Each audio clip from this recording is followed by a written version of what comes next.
오늘 여러분들이 가지고 계신 교재 8페이지에 보면은 재직의 자세 이런 주제가 나와 있습니다. 그래서 조금 전에 목사님과 여러분들이 합독해 주신 그 성경 말씀을 가지고 오늘 재직의 자세에 대해서 여러 가지로 좀 말씀을 드리려고 그러는데, 제목은 재직의 자세 그랬지만은 사실은 청지기의 자세.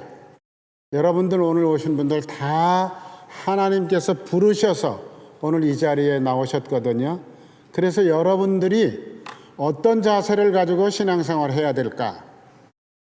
이건 그냥 목사가 적당히 얘기 붙여서 얘기하는 게 아니라 성경을 가지고 우리가 분명히 내가 신앙생활하는데 적어도 내 마음가짐은 어떠해야 되고 정신적인 자세는 어떠해야 되고 이런 거에 대해서 오늘 구체적으로 좀 말씀을 드리려고 그래요. 제가 멜번에서 11년 목회하다가 시드니에 왔는데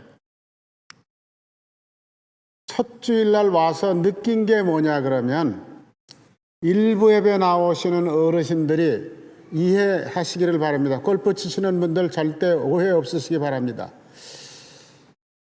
저는 설교를 25분 정도밖에 안 하는 사람인데 가만히 보니까 뒤에 앉아서들은 전부 시계들 보고 앉아있고, 일부 예배가 끝나고 나면은 바로 골프장에 갈 것만 계산을 하고 앉아 있더라고요. 그래서 이건 이래가지고는 안 되겠다 싶어가지고 그 다음 주일 제가 광고를 했어요. 주일날 골프 못 칩니다. 죄송합니다. 골프를 꼭 그렇게 치시기를 원하신다 그러면 토요일날 치십시오. 그리고 골프 좋아하는 사람들끼리만 모여가지고 하지 말고 일단 골프 선교회라는 명칭을 붙여가지고 토요일날 하십시오. 그리고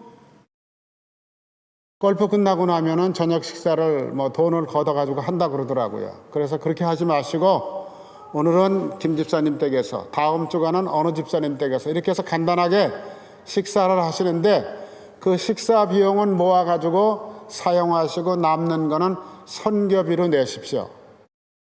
그랬더니 정말 그 다음 주간부터는 주일날 골프 치는 게 없어져 버렸어요. 그러니까 교회 나와서 예배를 보는데 오늘 여기 성경에 뭐라고 되어 있어요? 내 성일에, 하나님이 말씀하시는 거예요.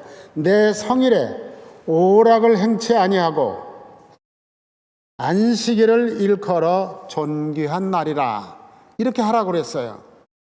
그러니까 예배를 드리고 안 나오면은 좀 그렇고, 나와가지고 예배 드리고 난 다음에 골프 치러 갈 생각만 하고 앉아 있으니까 설교가 귀에 들어오지도 않고, 그저 조금만 순서가 있어가지고 길어지면 시계만 보고 앉아서 끝나게 바쁘게 그냥 뛰어나가가지고서 차 타고 골프장으로 가서 하루 종일 놀다가 오니까 무슨 신앙생활이 제대로 되겠어요?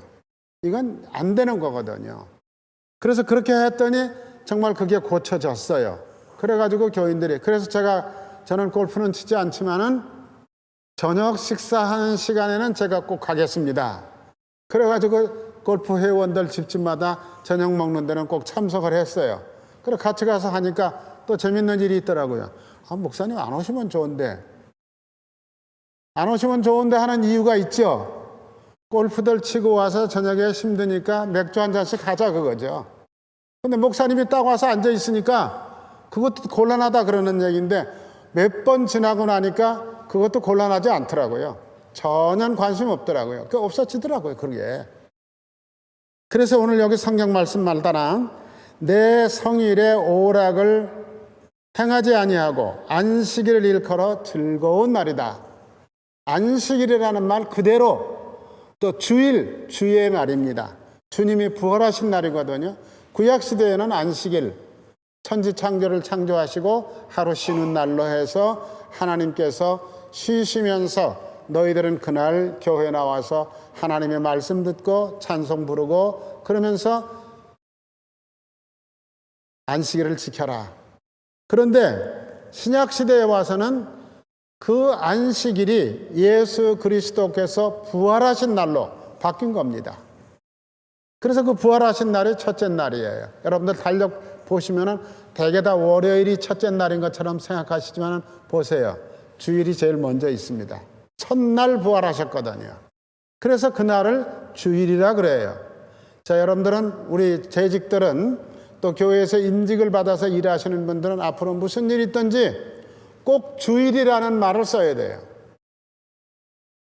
일요일이다 이렇게 하시는 분들도 제법 많아요. 교회 재직들 가운데. 그런 말 쓰지 마세요. 이제는 꼭 주일, 주님의 날이다. 그래서 주의 날을 존귀한 날이라고 생각하라는 거죠. 아주 소중한 날이라고 생각하라는 거죠. 그렇게 하면 어떻게 하냐. 14절에 보니까 하나님께서 안에서 여러분들이 즐거움을 얻을 것이다. 마음의 기쁨이 넘치게 될 것이다. 그리고 난 다음에 하늘에, 이 땅에서도 너를 땅의 높은 곳에 올려주시겠다. 땅의 높은 곳에 올려주시겠다 하는 말은 이 땅에서도 여러분들 복받고 행복하게 살 수 있도록 하나님이 도우시겠다는 거예요. 그 다음에는 뭐라 그랬어요? 야곱의 기업으로 키워주시겠다. 여러분이 야곱의 기업이 뭔 줄 아시죠? 야곱은 이삭과 리브가의 둘째 아들, 쌍둥이 아들로 태어났어요. 에서와 야곱. 에서가 형님이고 야곱이 동생이잖아요. 그런데 야곱은, 복잡한 얘기는 제가 하지 않겠습니다. 여러분들 다 아시고 모르시면 성경 읽어보시면 되니까. 그런데 야곱이 아들을 몇 명을 낳느냐면 12명을 낳았어요. 그리고 딸 하나를 낳았어요. 그런데 그 12명이 이스라엘의 12지파입니다. 그러니 하나님이 얼마나 야곱을 축복하셨느냐 하는 것을 알 수가 있죠. 이스라엘 민족이 형성되는 12지파가 야곱의 아들들로서 만들어졌다라고 하는 생각을 여러분들 해보시기 바랍니다. 그래서 이게 굉장히 중요한 일인데, 그 다음에는 제 주제가 뭐냐 그러면 신앙적인 자세입니다. 신앙적인 자세. 신앙적인 자세는 제일 첫 번째, 교회의 직분을 만드신 여러분들은 나는 집사 아니야 이렇게 생각하지 마시고, 성가대원을 하시든지 주일학교 선생님을 하시든지 여선교회 임원을 하시든지 순에서 어떤 책임을 맡으셨든지 여러분들은 하나님이 필요해서 불러서 일을 맡겨주신 분들이에요. 일을 맡은 사람은 어떻게 해야 되느냐? 제일 첫 번째로 주의 날을 존중히 여기는 자세를 가져야 된다. 시편에 있는 말씀이죠. 주의 날을 존중히 여긴다. 조금 전에도 말씀을 드렸습니다마는 다시 한번 시편 92편 12절에서 15절까지 여러분들 저 화면을 보시면서 같이 한번 읽겠습니다. 의인은 종려나무같이 번성하며 레바논의 백향목같이 성장하리로다. 이는 여호와의 집에 심겼으며 우리 하나님의 뜰 안에서 번성하리로다. 그는 늙어도 여전히 결실하며 진액이 풍족하고 빛이 청청하니 여호와의 정직하심과 나의 바위 되심과 그에게는 불의가 없음을 선포되리로다. 자, 여러분, 이 말씀 제가 설교 시간이 아니기 때문에 굳이 설명을 할 마음이 없어요. 읽으시면 다 아는 얘기들이에요. 그런데 여러분, 그냥 적당히 그렇게 읽지 마시고 오늘 집에 가셔서 다음 주간 될 때까지라도 다시 한번 이 성경을 꼭 찾아서 묵상하시면서 읽어주시기를 바랍니다. 주의 날을 존귀한 날이라고 생각하는 그리스도인들, 우리 교회에는 주의 날을 정말 존귀한 날이라고 생각하는 분들이 얼마나 있는지 저는 잘 모르겠어요. 근데 모두가 이제부터는, 과거는 어떻게 했든지 간에, 지난 주일까지는 어떻게 생각했든지 간에 이제부터는 주님의 날, 예배드리러 오는 날은 정말 존귀한 날이다, 이렇게 생각을 하셔야 돼요. 자, 미국의 20대 대통령이 제임스 카필드라고 하는 사람이었어요. 근데 이분이 대통령이 되고서 첫 번째 대각관에 첫 번째 주간에 나갔어요. 나갔는데 어느 날 토요일이야. 국무장관이 오더니, 각하, 이번 주일 내일 국무회의가 있습니다. 그러니까 꼭 나와 주셔야 되겠습니다. 그런데 카필드 대통령이 나는 나갈 수가 없는데 나는 이미 오래전에 약속해 놓은 게 있어서 그 약속을 꼭 지켜야 되네. 그러니까 이거는 우리 미국의 굉장히 중요한 문제를 다루는 문제입니다. 각하가 안 나오시면 참 어려워집니다. 나라가 상당히 위기에 처할 수도 있습니다. 그분이 누구신지 저에게 말씀해 주시면 직접 말씀하시기가 어려우면 제가 연락을 해서 국가에 이런 위기 사항이 있어서 대통령께서 오늘 약속을 못 지킨다고 제가 연락을 해드릴 테니까 그렇게 해 주셔야 되겠습니다. 그럴 때 카필드 대통령이 뭐라고 얘기했느냐 그러면 내가 16살부터 교회를 다녔는데 그때 교회 출석해서 세례를 받고 나서부터는 하나님과 약속을 했다. 무슨 일이 있든지 일평생 주일은 꼭 지키겠습니다 하고 약속을 해서 지금까지 살아오면서 주일을 빠진 적이 한 번도 없다. 그런데 오늘 내일 나보고 주일을 빠져라. 말도 안 되는 소리 하지도 말아라. 하나님께서 우리 미국에 어려운 일을 만들어 주시지 않을 것을 나는 안다. 걱정하지 말고 내일 국무회의 못해. 딱 거절을 했다는 거예요. 그리고 정말 이분이 대통령으로 계시는 동안에 미국에 어려운 일 한 가지도 생기지 않았다는 거예요. 이게 굉장히 중요해요. 안식일을 기억해서 잘 지킨다는 것. 그 다음에 제가 또 한국 사람 얘기를 하나 하면은 여러분들 우리나라 박정희 대통령이 대통령을 하실 때 어떻게 하면 우리나라를 좀 잘 먹고 잘 살 수 있도록 할 수 있을까? 어떻게 하면 부강한 나라를 만들 수 있을까? 이렇게 궁리를 하시다가 과학을 발전시켜야 되겠다. 그렇게 해서 모든 과학적인 능력을 가지고 나라를 정말 부강한 나라를 만들어야 되겠다. 그래서 지방마다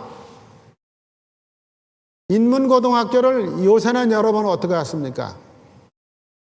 외고, 특목고 이런 거를 만들어 놓는데 그 당시 박정희 대통령은 전부 다 한 도시마다 공고 2개씩.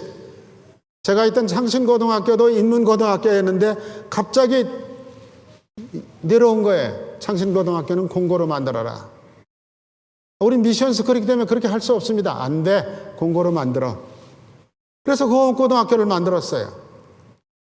그런 식으로다가 전부 과학을 발전시키는데 이 박정희 대통령 머릿속에 과학기술부라고 하는 부서를 하나 만들어가지고 거기다가 장관을 앉혀야 되겠는데 누구를 앉힐까? 궁리를 많이 하시고 여러분들에게 아마 참모들에게 물어봤겠죠. 그랬더니 어떤 분이 얘기를 하신 거예요. 우리나라 사람 가운데 미국에 가서 24살에 핵물리학 박사를 받은 유명한 사람이 한 사람이 있습니다. 핵물리학에 대해서는 세계적인 권위자입니다. 그 사람이 정근모라고 하는 사람입니다. 그분을 모셔오면은 우리나라 여러 가지 과학기술에 아주 놀라운 일이 생길 겁니다. 그래서 박 대통령이 사람을 보내서 그 정근모 박사를 서울로 오라 그래서 정근모 박사가 들어왔어요. 들어와서 청와대를 갔는데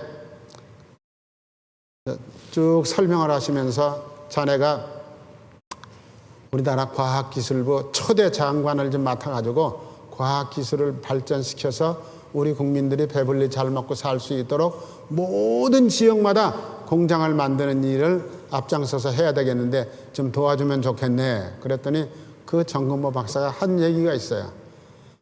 참 감사합니다. 그러나 저도 한 가지 부탁이 있습니다. 뭔가 무슨 일이 있든지 장관 회의를 주일날 하시면 저는 참석 못합니다. 박정희 대통령이 깜짝 놀랐어요. 아니 이런 일이다. 저는 교회 장로입니다. 그리고 저는 주일날은 무슨 일이 있든지 하나님 전에 나가서 예배 드리는 것이 우선입니다. 과학기술부 장관은 맡겠습니다마는 어떤 이유로든지 간에 주일날 저를 청와대에서 오라 그래가지고 회의를 한다든지 어떤 문제가 있을 때 오라 그러면 저는 못 갑니다. 박정희 대통령이 한참 생각하다가 좋아!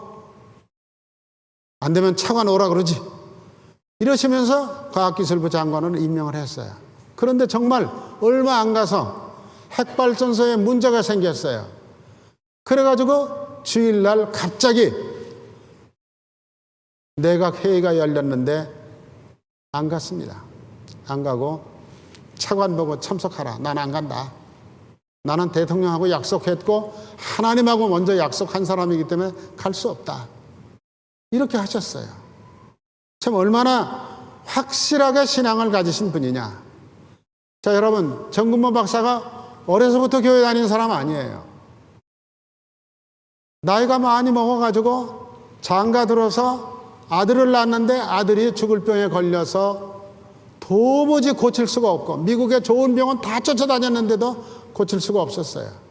그런데 어느 날 의사가 우리 미국의 의학 기술을 가지고는 불가능합니다. 대단히 죄송합니다. 애기 데리고 집으로 가세요. 하나님이 하시면 하실 수 있을 겁니다. 그 얘기를 딱 듣고 나서부터 하나님이 하시면 우리 아들 살려준대.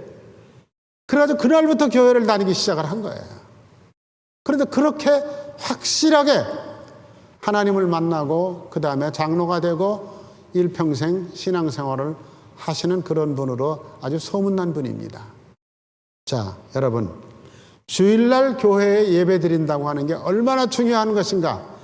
오늘 이 자리에 오신 분들은 또 우리 교회 재직은 무슨 일이 있든지 주일날은 거룩한 날이고 존귀한 날이고 빠져서는 안 되는 날이라고 생각하시면서 꼭 교회 출석해서 예배 드리는 것을 내 삶의 우선순위 넘버원, 이렇게 여러분들이 결단을 하시기를 바랍니다. 그 다음에 제가 서울에서 청년 시절에 교회를 다닐 때 장로님 한 분이 계셨는데 그 장로님은 광산업을 하시는 분이에요. 그래서 일주일 내내 산골짜기로 어디로 전국을 출장을 다니셔요. 그런데 그 장로님은 무슨 일이 있든지 간에 출장을 갔다가 그 일이 다 끝나지 않더라도 놓아두고 주일날은 교회에 예배 드리기 위해서 오시는 분이에요. 자, 우리 장로님들 꼭 기억하세요. 장로는 교인들이 우리 교회의 지도자로 뽑아서 세운 분이에요. 다른 교회하고는 상관이 없어요. 그러니까 그 장로님은 이 교회에서 나를 장로로 뽑아서 세워주셨는데 내가 주일날 출장 가서 뭐 바쁘다 그래가지고 그 동네 근처에서 예배를 드리고 우리 교회에 참석 안 한다고 하는 거는 이거는 있을 수가 없는 일이다. 주일날은 무슨 일이 있든지 해외에 나가서 있지 않는 한은, 한국에 있는 한은 토요일날 저녁에 집으로 와서 주일날 아침에 교회에서 예배 보고 그리고 월요일날 일하러 가시는 그런 장로님이 한 분 계셨어요. 많은 장로님들을 경험했는데도 불구하고 그 장로님을 제가 잊을 수도 없고 이름도 지금도 기억을 해요. 자, 여러분, 제가 세 가지 예를 들어서 말씀을 드렸어요. 카필드 대통령, 그 다음에 정근모 박사, 그 다음에 지금 주일은 꼭 내 교회에 와서 지켜야 되겠다고 결심하시는 장로님. 참 모범적인 장로님들이세요. 우리가 이런 것을 기억하시면서 꼭 그렇게 해 주시기를 바라고, 그 다음에 이제 두 번째는 예배를 존중히 여기는 자세. 예배를 존중히 여긴다 하는 말 여러분 잘 생각해 보세요. 우리 예수 믿는 사람들이 가장 꼭 지켜야 될 게 뭐냐 그러면 예배를 존중히 생각하면서 교회 나와서 예배 드리는 일이에요. 그러니까 교회 직분을 맡으신 여러분들은 주일날뿐만 아니라 무슨 예배이든지 간에 빠지시면 안 돼요. 예배를 존중히 여기셔야 된다 하는 얘기입니다. 그런데 예배를 존중히 여기려면 우리 교회 목사님도 지금 주보에 광고도 내시고 만날 광고예요. 꼭 10분 전에 오십시오. 10분 전에 예배 시작하기 10분 전에 오셔서 주보 받아가지고 들어와서 주보 쭉 보시면서 오늘 성경 말씀이 어딘가 읽어보시고 그 말씀 곰곰이 내가 가지고 있는 기독교 상식을 가지고 지금까지 신앙생활에 오면서 경험했던 그런 것들을 가지고 한번 생각을 해보세요. 목사님, 이 말씀 가지고 무슨 말씀 하실 건가? 이 말씀이 오늘 나에게 주시는 것은 어떤 의미가 있는가? 읽고 난 다음에 목사님 설교 들으면 뭐 쏙쏙 다 들어오죠. 기억이 나죠. 여러분들이 잘 안 들으시는 것 같으니까 금년에는 목사님께서 주일날 설교를 가지고 순예배를 인도하도록 그렇게 하셨어요. 전 그런 목사님도 처음 봤어. 그 말 무슨 말이에요? 주일날 여러분들이 귀담아 듣고 그 다음에 그걸 가지고 순예배 시간에 가서 의논하고 토론하고 다시 한번 리마인드 시키면은 확실하게 교인들의 머릿속에 들어오지 않겠느냐 하는 거죠. 그 다음에 두 번째는 오늘도 이 앞자리는 텅 비었는데 참 이상해요. 어느 교회를 가든지 앞자리가 비어요. 자, 다음서부터는 꼭 앞자리에 와서 앉으세요. 앞자리 비워놓지 마세요. 나중에 오시는 분들이 앞자리로 와서 덜렁덜렁 들어온다는 것은 굉장히 힘든 일이에요. 그러니까 뒷자리를 비워놓으시고 앞에 와서 앉으세요.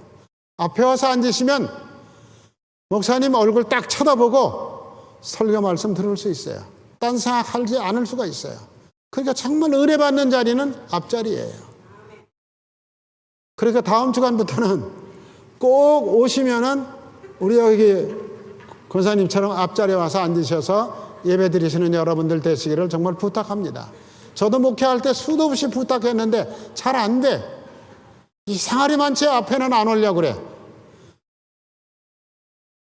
교회 와서 목사님 제가 왔습니다 하고서 도장 찍고 가셔야 되지 않아요. 저 뒤에 계시면은 그 사람이 왔던가 안 왔던가 이럴 수도 있어요. 그러니까 여러분들 꼭 앞자리에 오세요. 제가 시드니 제일교회에서 목회할 때 천하 없어도 앞자리에 와서 앉는 집사님이 한 분 계셨어요.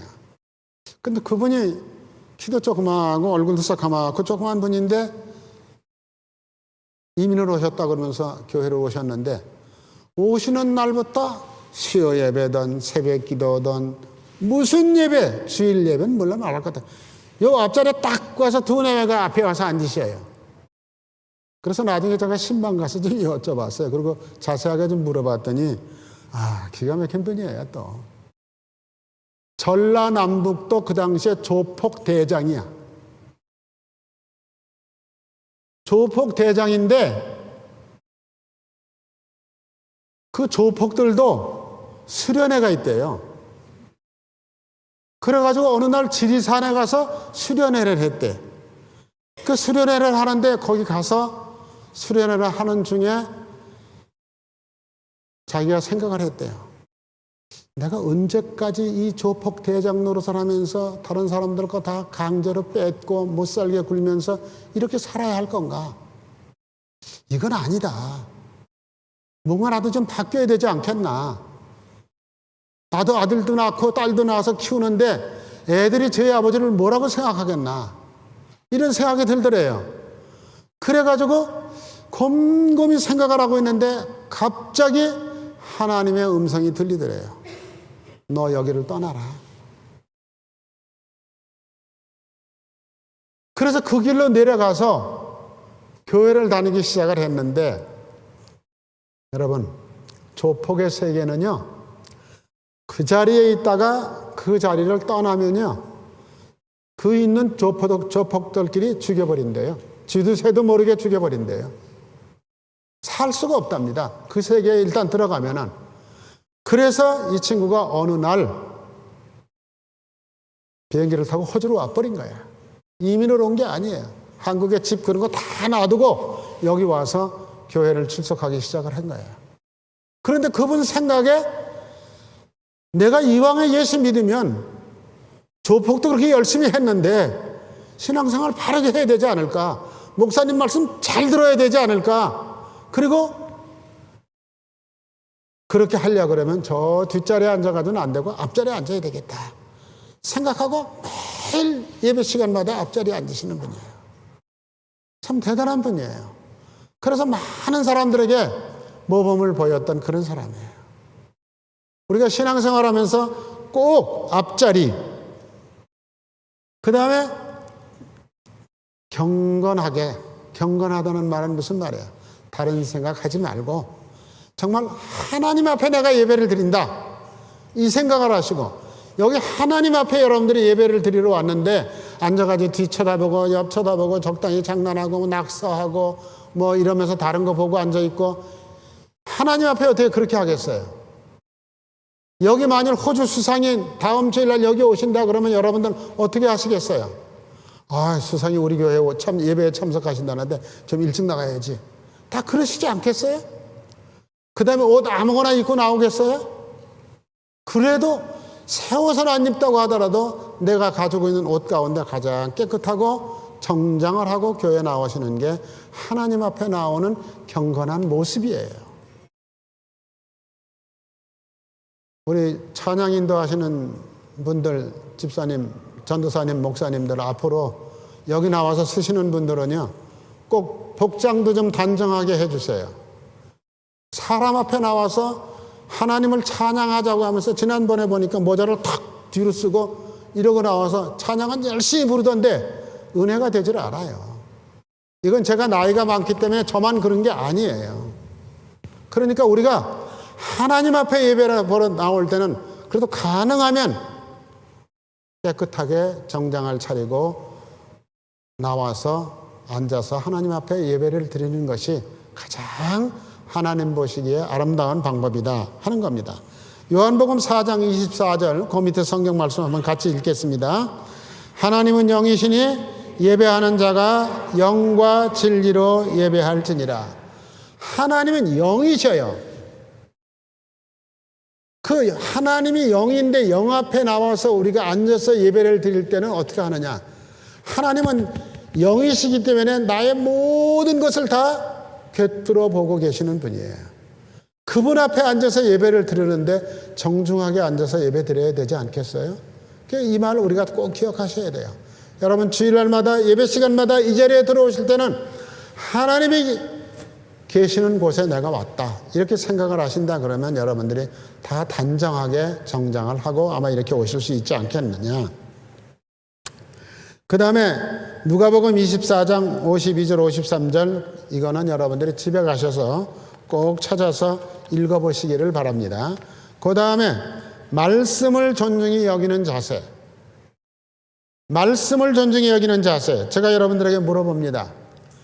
여러분들 성경책이 여러분들 집에 어디에 놓여 있습니까? 대답 안 하셔도 돼요.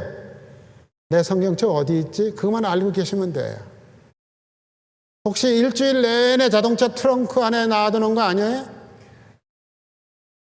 제가 신방을 많이 다녀봤는데 신방 가면은 갑자기 성경책 찾느라고 그냥 여기로 갔다 저기로 갔다 하는 집사님들도 많아요.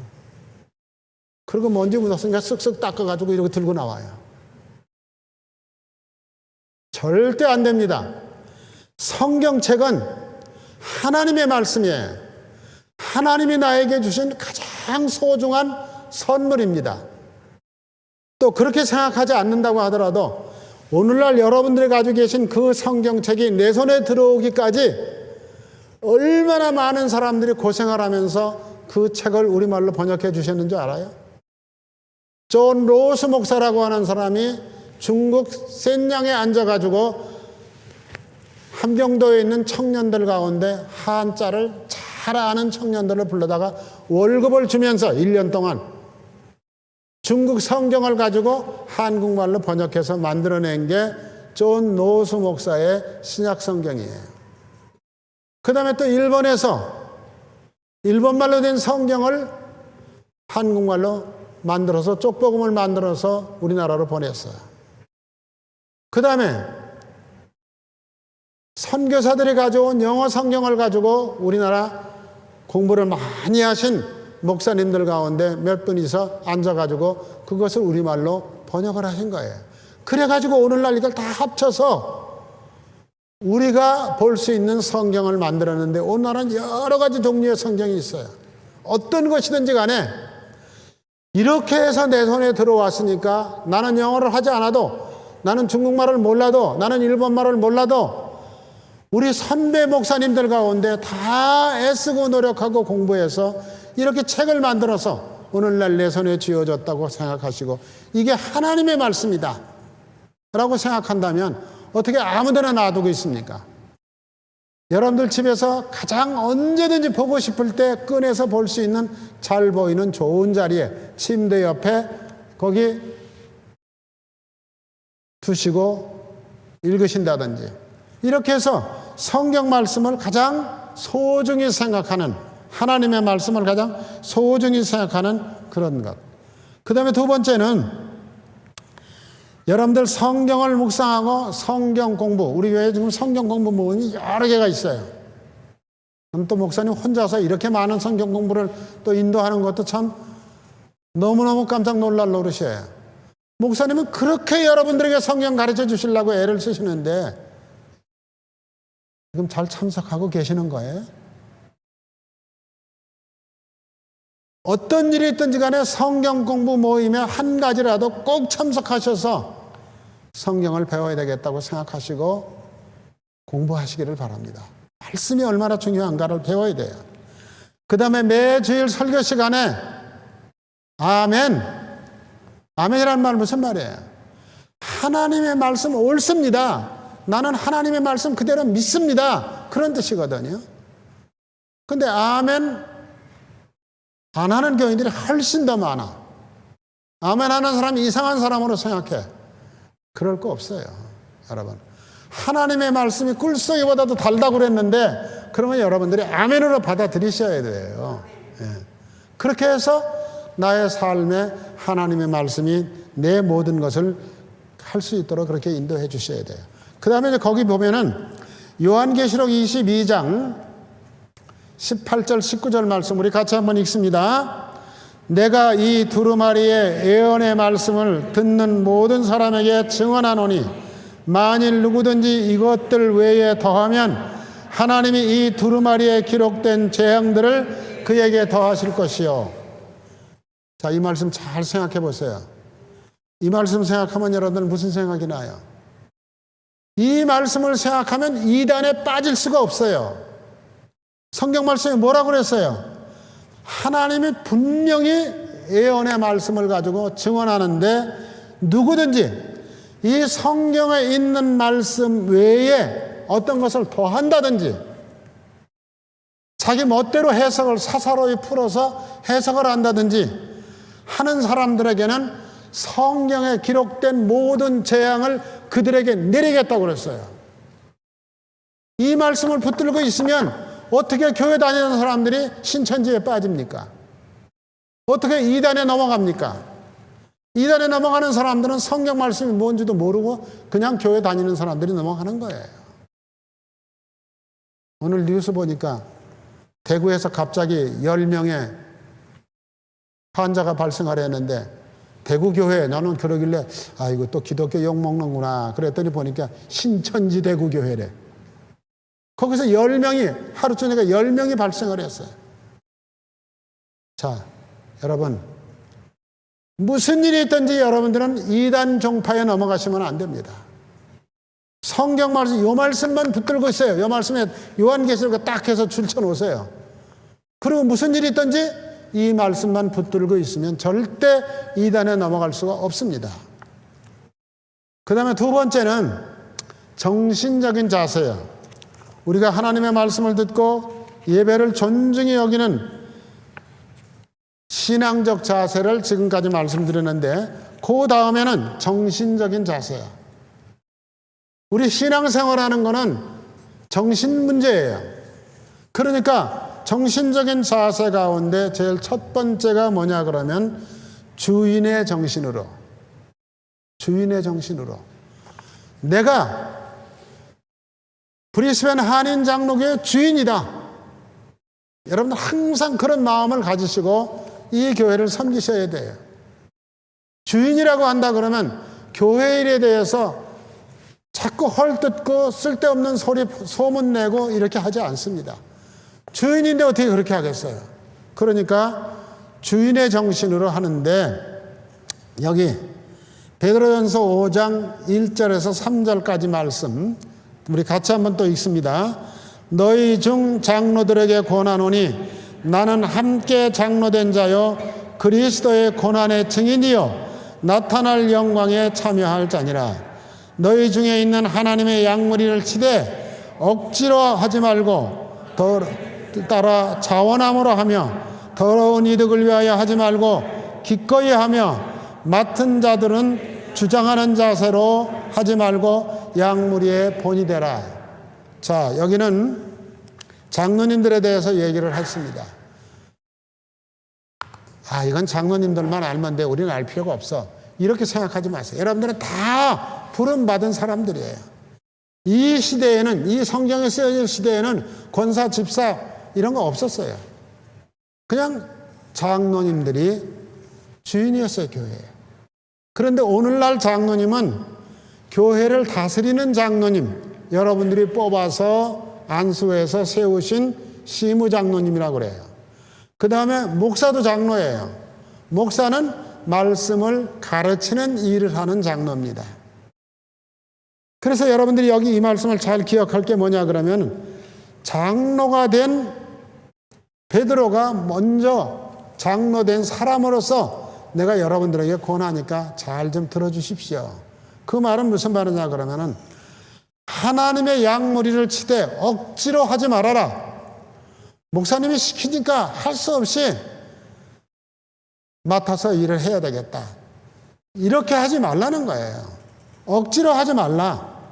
그럼 어떻게 해야 되느냐? 하나님의 교회를 섬길 때 자원하는 마음으로 하라는 거예요. 기쁘고 즐거운 마음으로 하라는 거예요. 내가 찾아서 일을 하라는 거예요. 이게 신앙적인 방법이에요. 그 다음에 더러운 이득을 취하지 말아라. 여러분, 교회 나오면서 더러운 이득을 취하려고 하는 사람들이 참 많아요. 브리스번 한인 장로교회 교인이 제일 많대, 거기 가야 돼. 왜? 목사님 참 좋으시고 교인들 정말 사랑으로, 이게 아니고 거기 가야 교인들이 많고 내가 장사하는 거 그 교회 교인들이 많이 올 수 있어, 이렇게 생각한다 그러면 그거는 더러운 이익을 취하는 거예요. 제가 서울에서 들은 얘기인데, 서울에서 보니까 장례사를 하시는 분들이 제일 큰 교회를 다 출석하신대요. 왜? 큰 교회는 매주 교인들이 많다 보니까 연세 많으신 분들이 돌아가시는 일이 많은 거죠. 그러면 그거 장례는 자기가 다 맡아서 할 수 있다, 이렇게 생각하는 거죠. 이건 뭐냐면 더러운 이익이에요. 어떻든지 간에 교회의 어떤 것을 통해서 나에게 돈이 들어올 수 있다라고 생각하는 일이 있으면 그건 하지 말라는 거예요. 그건 여기 성경 말씀 그대로 더러운 이득을 취하는 거예요. 제가 그런 예를 들려고는 얼마든지 많아요. 그렇지만 제가 더 이상 예를 들지 않겠어요. 여러분들 기억하시고, 하나님의 교회는 내가 기쁨으로 자원하는 마음으로 섬기기 위해서 온 것이지, 여기 교회를 통해서 어떤 이득을 취하려고 하는 것은 절대로 하나님께서 다 알고 계시니까 기억하셔야 돼요. 그 다음에 무슨 일을 할 때 난 이런 사람이야 그러면서 자기 고집을, 주장을 내세우면서 꼭 이 일을 관철시키려고 하는 사람이 있어요. 아니, 왜 그렇게 하세요? 그럼 내 성격이야. 자기 마음에 안 맞으면 다 나쁜 사람으로 생각을 해요. 아마 모르긴 하지만 우리 교회도 그런 분이 있을 거예요. 고치세요, 지금부터라도. 정말 교회는 여러 사람들이 모여서 의논하는데 주장하는 자세로 하지 말라고 그랬어요. 다른 사람의 얘기도 귀도 한번 들어보세요. 다 의미가 있어요. 그러니까 내 얘기만 자꾸 얘기하지 마시고 내 얘기는 좀 내려놓으시고 접어두시고 다른 사람의 얘기를 한번 들어보시고 그렇다면 또 의논해서 같이 하세요. 그래서 이런 모든 것을 통해서 하나 꼭 해야 될 게 뭐냐면 모든 사람들의 본이 되라 그랬습니다. 본이 되라. 열심히 일을 하시는데 모든 사람들의 본보기가 되지 않는 사람 참 많습니다. 교회마다 있어요. 여러분, 그렇게 하시면 다른 사람들에게 상처를 주고 참 힘들게 신앙생활을 할 수밖에 없어요. 그래서 요즘 한국에서 나온 책 가운데 그런 책이 있다고요. 나는 교회를 옮기고 싶다. 정말 그래서는 안 되는데, 교회를 옮겨서는 안 되는데 너무 많은 상처가 쌓인다는 거죠. 그래서 그런 책을 다 쓰실 정도로, 그래서 그 책을 읽는 모든 사람들이 옮겨서는 안 되는 거라구나. 정말 내가 뭔가 잘못 생각하고 있는 거나, 내 마음에 안 든다는 거는 내 주장대로 지금까지 신앙생활을 했기 때문에 문제가 있는 거라구나. 이렇게 여러분들이 스스로 자기 자신을 되돌아볼 줄 아는 그런 게 굉장히 중요해요. 그 다음에 이제 두 번째, 그 다음 보면은 봉사의 정신으로 하라 그랬어요. 봉사의 정신으로 하라. 지난번에도 제가 이 성경 말씀 읽어드렸는데, 베드로전서 4장 10절 11절 두 절입니다. 우리 같이 한번 또 읽습니다. 각각 은사를 받은 대로 하나님의 여러 가지 은혜를 맡은 선한 청지기 같이 서로 봉사하라. 만일 누가 말하려면 하나님의 말씀을 하는 것 같이 하고, 봉사하려면 하나님이 공급하시는 힘으로 하는 것 같이 하라. 이는 범사의 예수 그리스도로 말미암아 하나님이 영광을 받으시게 하려 함이니 그에게 영광과 권능이 세세 무궁하도록 있느니라. 아멘. 자, 여러분, 서로 봉사하라고 그랬어요. 서로 봉사하라. 우리 교회 안에서 어떤 사람은 봉사를 받으려고만 하는 사람이 있어요. 그런데 성경은 분명히 서로 봉사하라. 서로 도와주고 서로 나보다 남을 낮게 여기면서 봉사하라는 거죠. 그 다음에 그 11절에 보면은 말을 하면, 교회가 참 말이 많은 곳이에요. 다 한마디씩 하니까. 무슨 말을 하든지 말을 하려면은 하나님의 말씀을 하는 것처럼 해라. 하나님의 말씀을 하는 것처럼 해라. 또 그 다음에 어떤 일을 하려고 그러면은 내가 이런 일을 했습니다 라고 외고 펴고 자랑하지 마시고, 떠들지 마시고, 얘기하지 마시고, 하나님이 공급하시는 힘으로 했을 뿐, 입 딱 다물으세요. 하나님이 알아주시면 돼요. 내가 지난 주간에 이런 일 저런 일 한 거를 다른 사람이 알아주지 않아도 아무 상관없어요. 중요한 건 뭐냐? 하나님이 아시면 돼요. 그러면 결과적으로 뭐가 되느냐? 하나님이 영광을 받으시는 거예요. 하나님이 영광 받으셔요. 나는 하나님의 영광을 위해서 이 자리에 부름받은 사람이에요. 그래서 그 영광이 세세 무궁토록 있느니라. 이 말을 우리가 잘 기억하셔야 돼요. 제가 이 봉사에 대해서도 여러 가지로 할 얘기가 많이 있습니다만은, 제가 여러분들에게 하나 묻겠습니다. 우리 교회 매주 이 꽃꽂이를 하는데 30년을 하셨대요. 저는 그 권사님 이름도 잘 모르고 성도 잘 몰라요. 제가 부르고 싶은 거는 꽃권사라고 부르고 싶어요. 꽃권사. 우리 교회 꽃권사 이름을 아시는 분? 여기 하고 또 뒤에, 저 뒤에 여정현 권사님. 그 권사님 절대 말씀 안 하셔요. 그 다음에 매주일 이 꽃을 한번 잘 이제 앞으로는 관심 있게 보세요. 1년, 2년도 아니고 수십 년을 변함없이 토요일 날이면 꽃 사가지고 와서 여기다 꼽으시는데, 그냥 꼽는 거 아니에요. 여기 엎드려서 기도하시고 꼽으시는데, 그 다음에 또 교회 절기에 맞춰서 이번에는 부활주일이니까 하얀 색깔의 꽃을 많이 꼽아야 되겠구나. 성령 강림주일이니까 빨간색의 꽃을 많이 꼽아야 되겠구나. 다 그걸 맞춰가지고 국리를 하셔가지고 기도하시면서 준비하셔가지고, 물론 꽃값은 여러분들이 내시어요. 내 생일 기념으로다가 꽃꽂이 한번 하겠습니다. 그래 권사님에게 돈 드려서 이렇게 다들 하시는 건 알고는 있는데, 문제는 돈 덜렁 내는 건 쉬워요. 솔직히 말하면. 그런데 수십 년 동안을 변동 없이 꽃을 꼽는다. 이거 정말 보통 크신 봉사가 아니에요. 적어도 이런 자세로다가 여러분들이 하나님의 교회를 섬겨주신다면 하나님의 교회에 말썽 날 일이 없고 다른 교회로 옮겨가고 싶은 생각이 들지도 않아요. 여러분 꼭 기억하시기를 바랍니다. 제가 잘 아는 장로님이 한 분 계시는데 김기홍 장로님이라는 분이에요. 이분은 해병대 부사령관을 지낸 분이에요. 저하고는 아주 가깝게 친하게 지내는 분인데 이분이 무슨 얘기를 하시느냐 그러면 이런 얘기를 하세요. 해병대는 군목이 없어요. 해병대는 병원도 없어요. 그런데 해군 교회가 있어요. 해군 교회가 있는데 해군 교회는 토요일 날은 캐톨릭 신자들이 모여서 예배를 드린답니다. 그 다음에 주일 날은 개신교 교인, 해군 교인들이 모여서 예배를 드린대요. 그리고 오후에는 해병대 가족들이 모여서 예배를 드리는 거예요. 그러니까 똑같은 건물 하나에 세 파트가 예배를 드린대요. 그런데 그 예배를 드리는데 해병대 예배에 오후 예배에 설교하시는 목사님은 계급이 소령이야. 근데 이 사람은 부사령관이야. 투스타야. 그런데 이 장로님 말씀이 뭐라고 말씀하시느냐 그러면 자기는 언제든지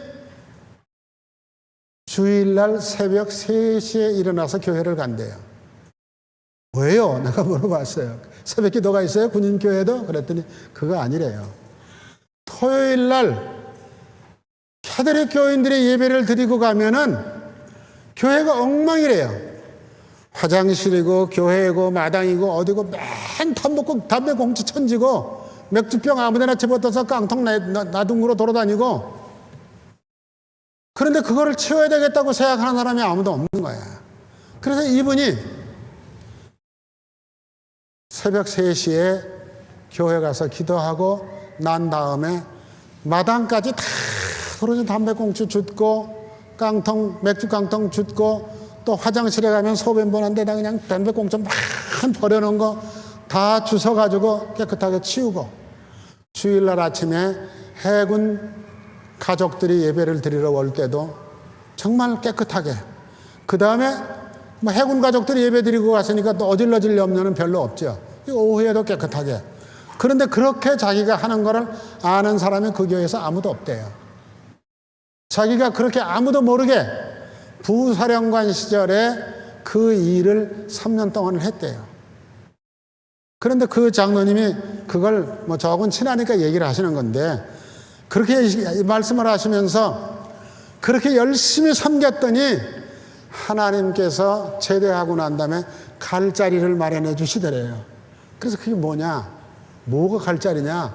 그랬더니 옛날에는 장군으로 제대를 하면은 다 어딘가가 정부에서 한 자리씩 줘서 보냈답니다. 근데 최근에는 그렇게 안 한대요. 알아서 하라. 장군으로 제대했다 그래서 어디 가서 뭐 이런 놀고 그런 우리나라 지금 장군으로 제대해서 살아있는 사람이 7,000명이래요. 그런데 자기는 대전에 있는 한남대학에 우리 기독교 대학입니다. 통합적 장로교 대학에 한남대학에 교수로 발령을 받은 거예요. 물론 공부를 하셨겠죠. 그래가지고 그 한남대학에 가서 강의를 하는데 다른 교수들은 그 학생들의 수강 신청을 하잖아요. 수강 신청을 하는데 그저 20명만 되면 학생 많이 왔다. 나의 강의를 들으려고 하는 애들이 많다. 이렇게 강의를 하는데 이번에 조국 교수 얘기를 보니까 3명만 신청해도 아주 강의를 할 수 있다 그러더라고요. 그런데 서울대학에서 뭐 안 된다 그래서 강의는 할 수가 없게 됐지만은 그런데 이 장로님은 강의 신청을 애들이 얼마나 많이 하느냐 그러면 강당에 꽉 찬대요. 학생들이. 그런데 자기는 열심히 아주 재미있게 그래 강의를 하는데 아이들이 소문이 나가지고 그렇게 모여들기 시작을 하려니까 학교에서 자기를 잘라버리고 싶어도 못 자른대요.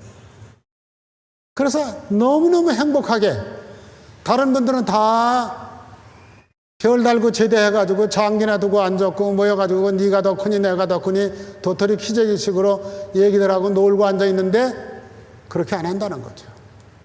참 감사하다. 그런 얘기를 해요. 그러니까 열심히 봉사하다 보니까 하나님께서 그에게 새로운 길을 열어주시고 또 도와주신다는 거죠. 그 다음에 세 번째는 모범의 정신으로 일을 해라 그랬어요. 모범의 정신으로. 아까도 얘기를 했어요. 모범. 모든 일에 누가 봐도 다른 사람이 볼 때 저 사람은 정말 신실한 크리스찬이야. 정말 뭔가 달라. 이렇게. 그 성경 말씀 디모데전서 4장 12절 13절 우리 같이 한번 읽습니다. 누구든지 내 연소함을 업신여기지 못하게 하고 오직 말과 행실과 사랑과 믿음과 정절에 있어서 믿는 자의 본이 되어 내가 이를 때까지 읽는 것과 권하는 것과 가르치는 것에 전념하라 그랬습니다. 자, 여러분, 장로님들, 일찍 장로님이 되시는 분들도 있어요. 또 목사님, 전도사님, 부목사님 다 여러분들보다 훨씬 나이가 어려요. 그런데 그분들이 이게 꼭 본인이 스스로 지켜야 될 것은 나이가 어려서 교인들에게 무시당하는 그런 행동이나 말이나 하지 말라는 거예요. 무슨 말이냐? 오직 말과 행실과 사랑과 믿음과 정절에 있어서 믿는 자들에게 본이 되라. 뭐 우리 교회는 그런 분이 없겠습니다만은 연세가 드신 장로님들이 젊은 목사님이 오시면은 뭐 내 아들보다도 더 나이가 어린데 뭐 이러면서 말을 함부로 하시는 분들이 계셔요. 절대 그렇게 하지 말라는 거예요. 그렇게 할 수 없어요. 성경은 그렇게 가르치지 않아요. 성경을 모르는 장로님이죠, 그거는요. 그리고 여기 내가 이를 때까지 읽는 것과 권하는 것을 가르치는 것에 전념하라 그랬어요. 물론 가르치는 건 목사님이 다 하셔요. 목사님이 전념하고 계셔요. 그러나 순장을 맡아서 일하시는 분들 또 그룹을 맡아서 하시는 거는 장로님들이 많이 맡으실 수 있어요. 우리는 지금 시무 장로님이 2분밖에 안 되기 때문에 많이 맡지를 못하지만은 너무 많이 짐이 지어지지만은 앞으로 장로님들이 이제 많이 세워지면 여러분들이 정말 성실하게 모범적으로 다른 사람들에게 본이 되도록 그렇게 일을 하셔야 되겠다. 그 다음에 네 번째는 겸손의 정신으로 해야 된다. 겸손의 정신으로. 계속해서 하시는 말씀이에요. 드리는 말씀이에요. 무슨 일을 하든지 교회 직분을 맡은 사람들은 겸손해야 돼요. 교만하면 안 돼요. 여기 그 겸손하다는 말에 베드로전서 5장 5절 6절에도 성경 말씀 같이 한번 읽겠습니다. 젊은 자들아 이와 같이 장로들에게 순종하고 다 서로 겸손으로 허리를 동이라. 하나님은 교만한 자를 대적하시되 겸손한 자들에게 은혜를 주시느니라. 그러므로 하나님의 능하신 손 아래서 겸손하라. 때가 되면 너희를 높이시리라. 아멘. 이 성경 말씀 꼭 붙들고 겸손한 자세로 하시다가 보면은 누가 높여주셔요? 하나님이 높여주신다는 거예요. 세상에서 높여주는 거는 잠깐이에요. 하나님이 높여주시는 거는 영원한 것입니다. 여러분들 그렇게 기억하시고, 세 번째 큰 제목, 헌신적인 자세. 여러분들이 신앙생활하고 직분을 맡은 사람은 꼭 헌신적인 자세를 하는데 희생을 각오해야 된다. 장로가 되고 권사가 되고 집사가 되고 어떤 직분을 맡으면 희생을 각오해야 돼요. 희생을 각오해야 돼요.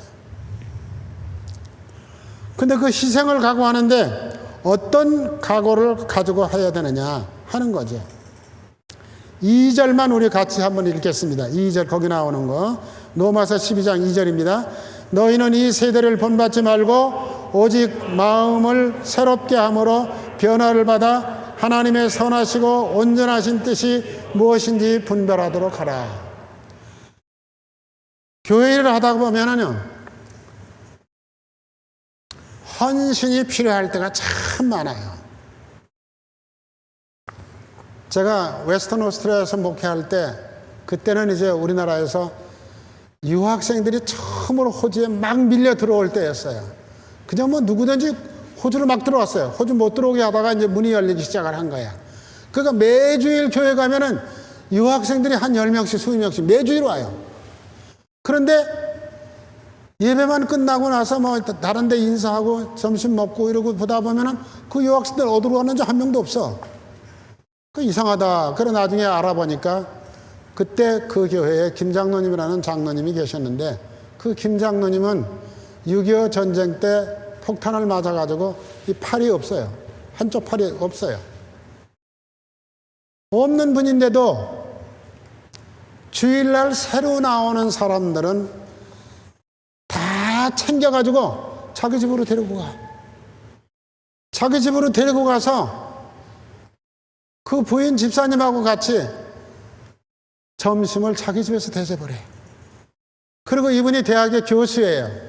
그러다 보니까 뭐 영어도 잘하고 그 다음에 대학의 형편도 잘 알고 그러니까 그 아이들 여기 와서 어디서 공부하는 게 좋은지 이런 것까지도 다 어레인지를 해 주시는 거예요. 그런 분이 계셔요. 그런데 손익에 쓸 수 없는 의족이에요. 그런데 그 의족을 가지고 그릇도 씻고 심지어 마늘도 까고 그 사람들 대접하는 자기 부인을 다 도와가지고 그렇게 열심히 일을 하셔요. 그러니까 결국은 하나님이 그분을 축복하시더라고요. 그래서 호주에서 대학 교수 하시다가 한국에 가서 또 대학 교수 하시고 그 다음에 지금은 유엔에 가서 우리나라 대표로다가 일을 하고 계셔요.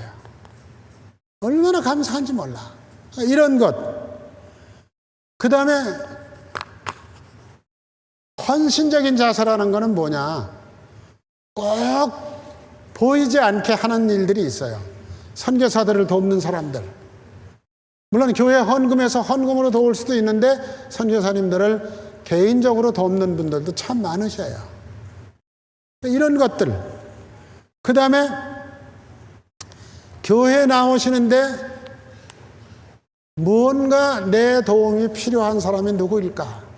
그래서 연말이 되면은 그런 사람을 다 찾아가지고 교회 구제비로 돕기도 하지만은 개인적으로도 선물이라도 하나 꼭 사서 전해드리는 그런 헌신적인 자세.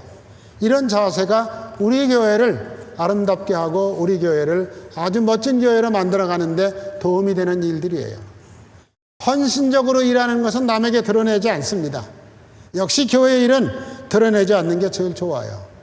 그 다음에 이제 두 번째는요. 가정과 교회에서 헌신적인 자세를 가지셔야 돼요. 가정과 교회에서. 여러분 가정에서 예수 믿는데 교회 와서는 다 열심히 잘하시는데 집에 가서는 엉터리로 하는 사람들이 참 많아요.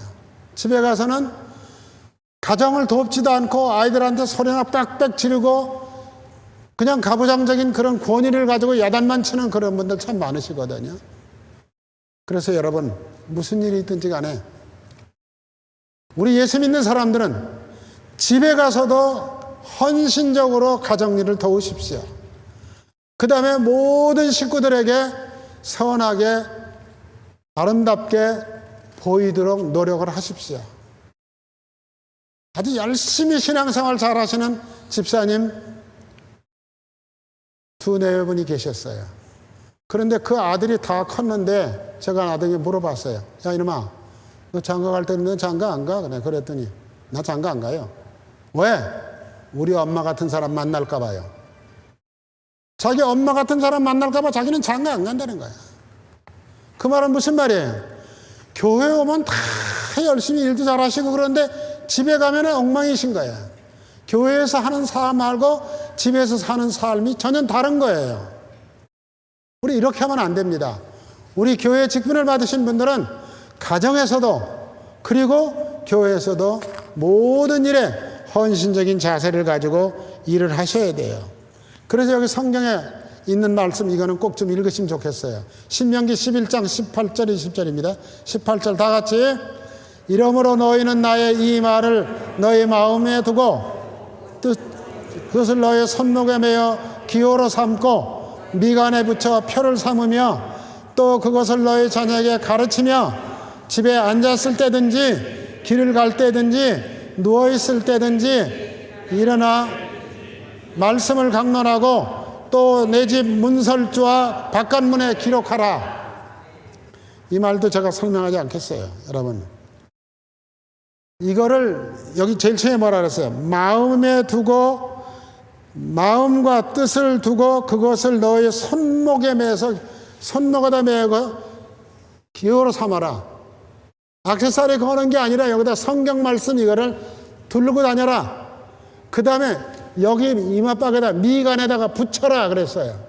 그래서 이스라엘에 가면요, 이런 깡통 같은 거로다가 만들어 가지고 이렇게 고무줄을 매서 그거를 붙이는 게 또 만들어서 팔아요. 그 안에 성경 말씀을 써놓았어요. 근데 그거 열어보지도 않아요. 그냥 여기다 붙이고 다니는 거야. 그리고 매고서 성경에 하라 그러시면 그렇게 한다. 아무 의미가 없어요.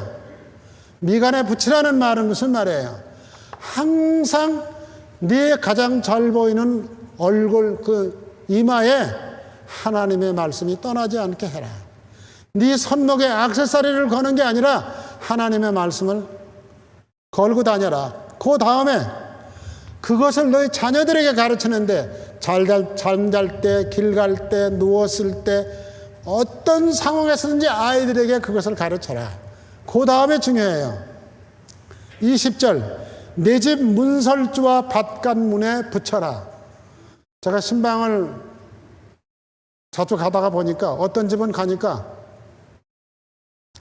성경 말씀은 하나도 없고 기독교 그림도 하나도 없고 그림이라고 붙여놨는데 저 옛날에 이상한 그림을 딱 갖다 붙여놨더라고요.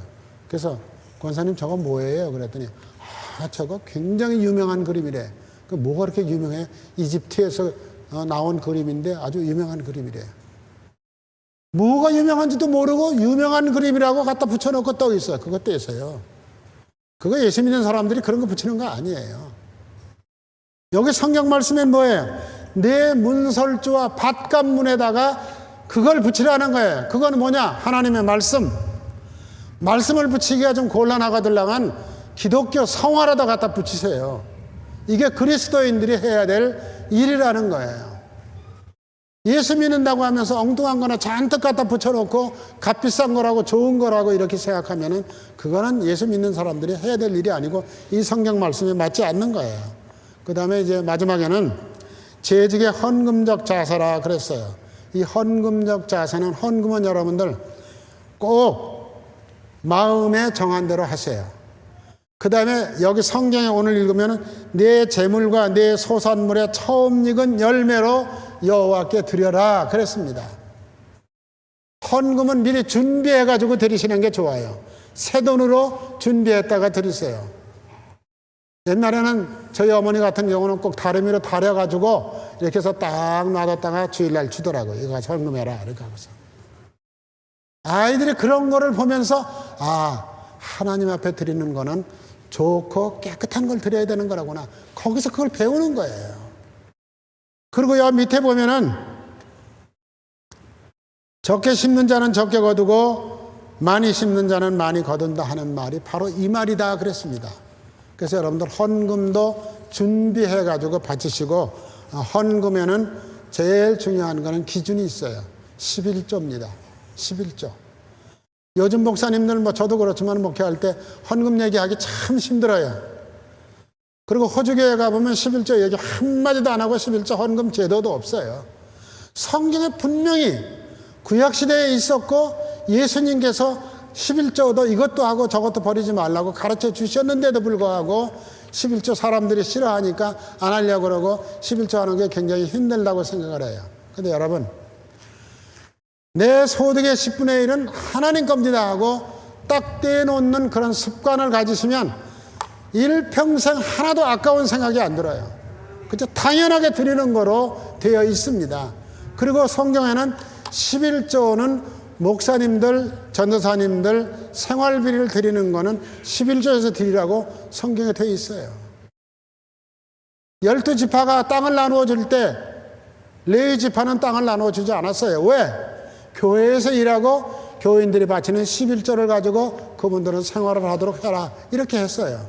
그러니까 여러분들이 열심히 11조 하시는 것이 우리 교회의 교육자들을 잘 모실 수 있고 또 좋은 교육자를 모셔서 청소년들까지도 잘 가르칠 수 있는 그런 기회가 만들어지는 겁니다. 우리 지난번에 목사님 말씀하셨잖아요. 우리 청소년들 영어 잘하는 목사님 좀 모셔다가 하고 싶은데 풀타임으로 줄 수 있는 경제적인 능력이 우리 교회는 아직은 안 된다. 그런 말씀을 하셨어요. 여러분들이 11조만 여기 오신 분만 다 해도 그거 하나도 문제가 안 돼요. 금방 해결돼요. 그러니까 헌금의 방법은 11조가 기준이라는 것을 꼭 아시고 여러분들 이 말씀 꼭 붙들고 부름받은 하나님의 종으로서의 신앙생활을 하는데 여러분들이 꼭 이대로 지켜주시기를 바랍니다. 기도하겠습니다. 하나님 참 감사합니다. 오늘 저녁에도 모두가 피곤하고 날씨가